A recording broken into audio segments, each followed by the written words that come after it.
maanta inta waxaanu halkaan isugu nimid annagoo ah gabdhaha Puntland meel ay joogaanba anigoo salaamaya gabdhaha Puntland oo aad iyo aad u qiimaha badan inaanu ka qayb qaadanno difaaca dalkayaga ayadoo annagu cidna aanan ku duulin oo cidna aanan la dagaalaminin oo cidna aanan aadin oo nala soo aaday oo nala soo dagaalamay oo naloo soo duulay oo colkuna soo ku baareeyay oo xeebtayadii nala ku soo ku baareeyay annagoo xeebahayagii nala ku soo ku baareeyay baan waxaanu diyaar u nahay difaaca dalkayaga haddaanu nahay gabdhaha gobollada Puntland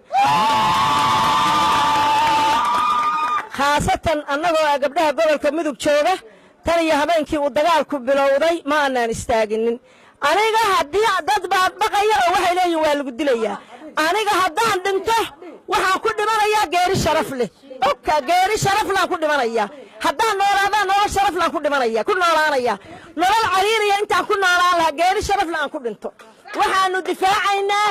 dalkayaga iyo dadkayaga iyo ciidayada iyo makasayadaanu difaacaynaa waxaan la dagaalamaynaa cid allaale ciddina soo ataagta cid allaale ciddii Puntland soo falaashta waanu u jawaabaynaa annaga Puntland baana la yiraahdaa dadka ma maagno haddii nala falaashana waa jawaabnaa jawaabtiibaa hadda taagan waa jawaabnay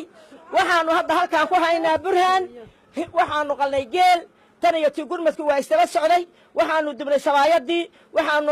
haynaa timirtii waxaanu haynaa kalluunkii waxaanu haynaa sharaabkii nin walba oo askariya oo dagaalamaya sidaasoo kaleeta baanu burhaan afka u qabo hilibkiisi askarigu uusan ugu halmaaminin magaciisiga waxaan rabnaa nin walba bacdiisa soo halgaada waxa ku jira hilibkii oo shiilan waxa ku jira sabaayadii waxa ku jira